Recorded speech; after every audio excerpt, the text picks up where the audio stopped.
আসসালামু আলাইকুম দর্শক, এখনকার বাংলা সংবাদে আপনাদের সবাইকে স্বাগত জানাচ্ছি। চীনা বিনিয়োগ নিয়ে পশ্চিমাদের সতর্ক করল যুক্তরাষ্ট্র। ভারতে এসে উধাও করোনার ত্রাণ।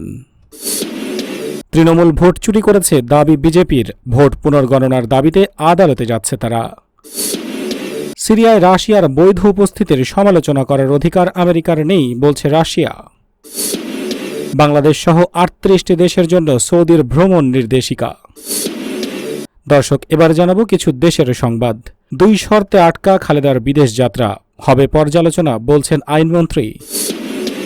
মেয়র আতিকের অ্যাকশন, এবার আড়ংকে জরিমানা। এবং সবশেষ থাকছে পররাষ্ট্রমন্ত্রী বলছেন সীমান্তে ভারতীয় ভ্যারিয়েন্ট, দুশ্চিন্তায় আছি।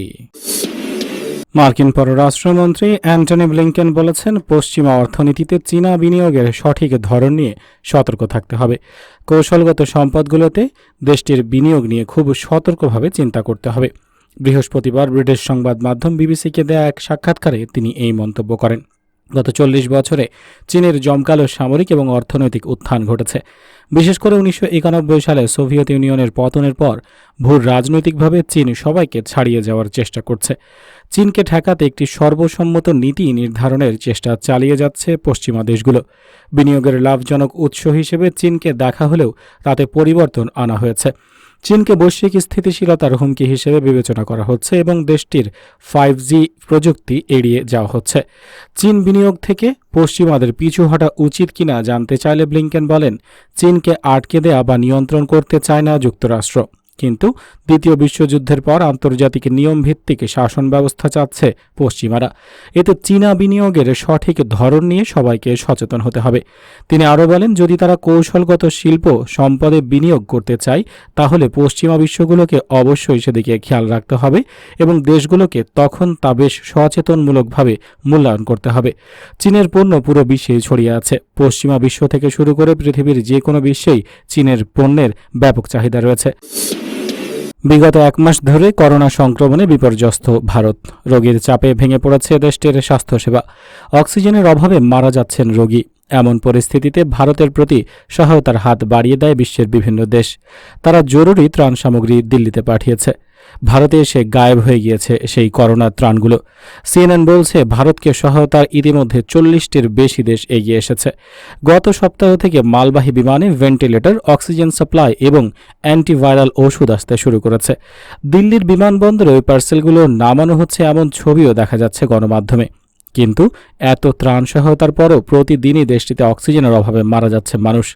এমন অবস্থায় প্রশ্ন উঠেছে, বিদেশিদের পাঠানো এত ত্রাণ গেল কোথায়?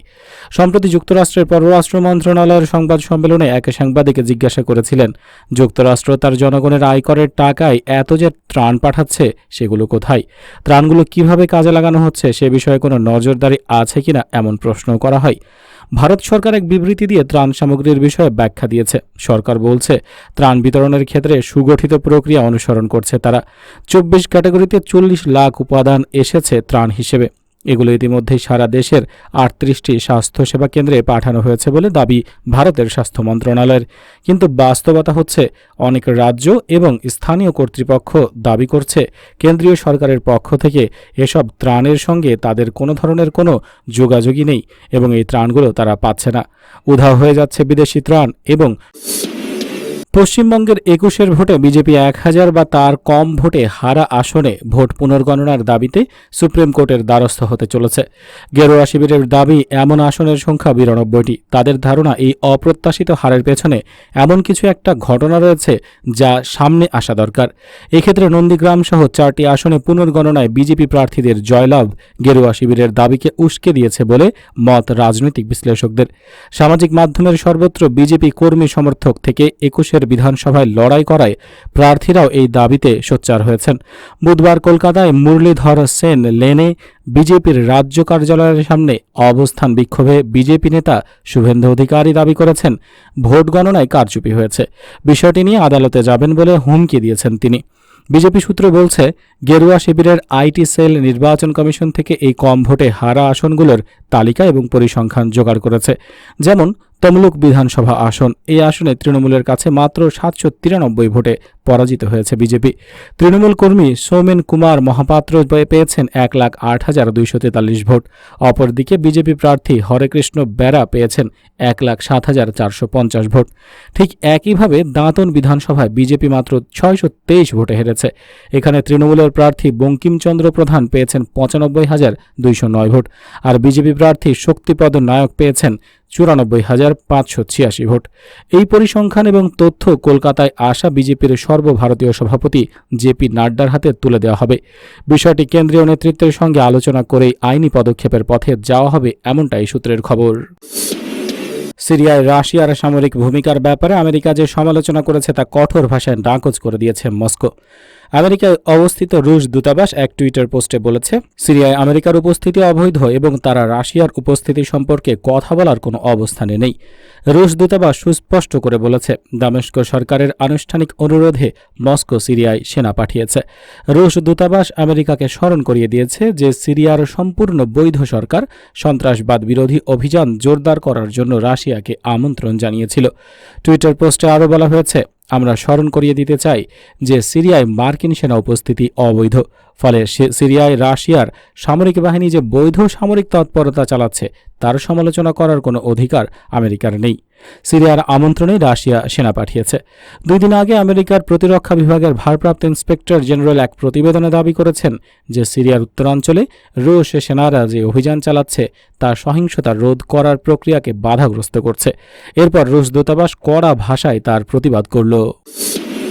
প্রায় 1 বছর পর আগামী 17 মে নাগরিকদের জন্য ভ্রমণ নিষেধাজ্ঞা তুলে নিতে যাচ্ছে সৌদি আরব। ওই দিন রাত 1টার ফ্লাইটের মাধ্যমে এর যাত্রা শুরু হবে। এই ক্ষেত্রে বাংলাদেশ সহ 38টি দেশে ভ্রমণের ক্ষেত্রে কিছু সতর্কতা জারি করেছে দেশটির স্বরাষ্ট্র মন্ত্রণালয়। সৌদি গেজেট এই সংক্রান্ত এক প্রতিবেদনে বিষয়টি নিশ্চিত করেছে। বিশ্বের অন্যান্য দেশে স্বাভাবিকভাবে যেতে পারলেও 38টি দেশে ভ্রমণের ক্ষেত্রে সৌদি নাগরিকদের কিছু নির্দিষ্ট শর্ত পূরণ করতে হবে। দেশগুলো হল যুক্তরাষ্ট্র, সংযুক্ত আরব আমিরাত, মিশর, Kuwait, Bharat, Indonesia, Pakistan, Philippine, Malaysia, Morocco, Spain, Iraq, Ethiopia, মালদ্বীপ, চীন, সুইজারল্যান্ড। তালিকায় আরও রয়েছে ফ্রান্স, যুক্তরাজ্য, Italy, Austria, Bangladesh, Greece, Jordan, Kenya, তুরস্ক, Germany, Bahrain, Lebanon, Netherlands, Qatar, Singapore, দক্ষিণ Africa, Sri Lanka, Sudan, Nigeria, Tunisia, Oman ও মরিশাস। প্রথমত, এসব দেশে ভ্রমণের ক্ষেত্রে করোনা ভাইরাসের টিকার 2টি ডোজই গ্রহণ করতে হবে। এছাড়া ভ্রমণের 14 দিন আগে কেউ যদি টিকার প্রথম ডোজ গ্রহণ করে থাকেন তাহলে তিনিও ভ্রমণ করতে পারবেন। তবে এ ব্যাপারে ভ্যাকসিন কর্মসূচির জন্য তৈরি করা তোয়াক্কানাগুলো অ্যাপসে তথ্য থাকতে হবে। বিগত 6 মাসের মধ্যে করোনা ভাইরাসে আক্রান্ত হয়ে সেরে উঠেছেন এমন যে কেউ এই নিষেধাজ্ঞা মুক্তির আওতায় উল্লিখিত 38টি দেশসহ অন্যান্য সকল দেশে ভ্রমণ করতে পারবেন বলে জানিয়েছে সৌদি স্বরাষ্ট্র মন্ত্রণালয়। দুর্নীতির দায়ে দণ্ডপ্রাপ্ত বিএনপি চেয়ারপারসন খালেদা জিয়ার সাজা কয়েকটি শর্তে স্থগিত করেছে সরকার। সেই শর্তগুলোর মধ্যে অন্যতম 2টি শর্ত হল, মুক্ত থাকার সময় খালেদা জিয়াকে ঢাকায় নিজের বাসায় থেকে চিকিৎসা নিতে হবে এবং তিনি বিদেশে যেতে পারবেন না। আর এই 2 শর্তেই আটকে গেছে তার বিদেশ যাত্রা। এ বিষয়ে আইনমন্ত্রী আনিসুল হক বলেছেন, খালেদা জিয়া বিদেশ যেতে পারবেন না। সাজা স্থগিতের এই শর্ত শিথিল করা যায় কিনা তা পর্যালোচনা করতে হবে। বৃহস্পতিবার এটি হবে না। দ্রুত এই বিষয়ে মতামত স্বরাষ্ট্র মন্ত্রণালয়ে পাঠিয়ে দেওয়া হবে। বৃহস্পতিবার বিকেলে সাংবাদিকদের এই কথা জানান তিনি। এর আগে গুলশানে নিজের ব্যক্তিগত কার্যালয়ে আনিসুল হক সাংবাদিকদের বলেন, ফৌজদারি কার্যবিধির 401 ধারায় বেগম খালেদা জিয়ার সাজা এবং দণ্ডাদেশ স্থগিত করা হয়েছিল। এখানে 2টি নির্দিষ্ট শর্ত দেওয়া হয়েছিল। শর্তগুলি মেনে তারা স্থগিতাদেশ গ্রহণ করেছিলেন এবং খালেদা জিয়াকে মুক্ত করেছিলেন। সেই শর্তে বলা হয়েছিল, মুক্ত থাকার সময় খালেদা জিয়াকে ঢাকায় নিজের বাসায় থেকে চিকিৎসা নিতে হবে এবং বিদেশে যেতে পারবেন না। সাংবাদিকদের প্রশ্নে আইনমন্ত্রী বলেন, 401 ধারার কাজ যখন সম্পন্ন হয়েছে তখন এটা নির্বাহী আদেশ হয়েছিল। এখন আদালতের কিছু করার নেই। এখন দেখতে হবে 401 ধারায় যখন আমরা কার্য সম্পাদন করে দিয়েছি সেই ক্ষেত্রে এই শর্তগুলি শিথিল করার কোনো সুযোগ আছে কিনা। BNP chairperson Khaleda Zia corona ভাইরাসে আক্রান্ত হওয়ার পর এখন ঢাকার এভার কেয়ার হাসপাতালে সিসিইউতে চিকিৎসাধীন রয়েছেন। ঘোষণা অনুযায়ী নিয়মিত ঢাকা উত্তর সিটি কর্পোরেশন এলাকায় অভিযান চালাচ্ছেন মেয়র মোহাম্মদ আতিকুল ইসলাম। দেখছেন লকডাউন চলাকালেও স্বাস্থ্যবিধি মানার শর্তে খুলে দেওয়া দোকানপাট, শপিং মল কিংবা শপিং সেন্টার ঠিকভাবে চলছে কিনা। এরই ধারাবাহিকতায় বৃহস্পতিবার রাজধানীর আসাদ গেটে অবস্থিত ফ্যাশন এবং লাইফস্টাইল ব্র্যান্ড আড়ং-এর আউটলেটে যান ডিএনসিসি মেয়র। এই সময় স্বাস্থ্যবিধি না মেনে ধারণ ক্ষমতার অতিরিক্ত ক্রেতা থাকায় প্রতিষ্ঠানটিকে 1 লাখ টাকা জরিমানা করেন তিনি। জানা যায়, এই দিন বিকেলে শপিং মল পরিদর্শনে বের হন ডিএনসিসি মেয়র আতিকুল ইসলাম। সেই সময় সঙ্গে ছিলেন নির্বাহী ম্যাজিস্ট্রেট তাজওয়ার আকরাম সাকাপি ইবনে সজ্জাদ। এক পর্যায়ে আড়ং-এর আউটলেটে যান মেয়র। পরে তার উপস্থিতিতে আড়ংকে জরিমানা করেন নির্বাহী ম্যাজিস্ট্রেট। পরে ডিএনসিসি মেয়র সাংবাদিকদের বলেন, স্বাস্থ্যবিধি মানার শর্তে শপিং মল খোলা রাখার অনুমতি দেওয়া হয়েছে, কিন্তু এখানে ধারণ ক্ষমতার বেশি ক্রেতা ঢুকেছেন। আবার অনেক ক্রেতার সঙ্গে বাচ্চাও রয়েছে, তাই স্বাস্থ্যবিধি নিশ্চিত করতে না পারায় আড়ংকে 1 লাখ টাকা জরিমানা করা হয়েছে। অভিযান চলবে এবং যারা আইন মানবে না তাদের সবার বিরুদ্ধে ব্যবস্থা নেওয়া হবে বলেও জানান তিনি। এর আগে বুধবার গুলশান এলাকায় একই কারণে 2টি দোকান সাময়িক বন্ধ করে দেওয়া হয়। সেই সঙ্গে এক ক্রেতা মাস্ক না পরায় তাকে 500 টাকা জরিমানা করেন ডিএনসিসি মেয়র। সীমান্ত এলাকায় ভারতীয় ভ্যারিয়েন্ট দেখা দিয়েছে এবং এ নিয়ে দুশ্চিন্তায় আছেন বলে জানিয়েছেন পররাষ্ট্রমন্ত্রী doctor A K Abdul Momen. জরুরিভাবে corona ভাইরাসের টিকা আনার প্রচেষ্টা চলছে বলেও জানান তিনি। বৃহস্পতিবার পররাষ্ট্র মন্ত্রণালয়ে সাংবাদিকদের মুখোমুখি হয়ে এসব কথা বলেন ডক্টর মোমেন। এর আগে ঢাকায় নিযুক্ত মার্কিন রাষ্ট্রদূত আর্ল মিলার এর সঙ্গে সাক্ষাৎ করেন তিনি। পররাষ্ট্রমন্ত্রী বলেন, সীমান্ত এলাকায়ও করোনার ভারতীয় ভ্যারিয়েন্ট দেখা গিয়েছে। এটা নিয়ে দুশ্চিন্তায় আছি আমি। আমরা তো জনগণের মঙ্গল চাই, জনগণ যাতে করোনার টিকা পায় সেই জন্য যথাসাধ্য কাজ করছি আমরা। ডক্টর মোমেন আরও বলেন, ভারতের পররাষ্ট্রমন্ত্রীকে আমি চিঠি দিয়েছি যাতে জরুরিভাবে টিকা দেওয়া হয়। আমি তাদের বলেছি টিকার পুরোটা না দিতে পারলেও আমাদের দ্বিতীয় ডোজ দেওয়ার জন্য যা দরকার সেটা যেন তারা দেন। জরুরিভাবে যাতে 30 লাখ টিকা দেওয়ার জন্য যাই সেজন্য অনুরোধ করেছি আমি।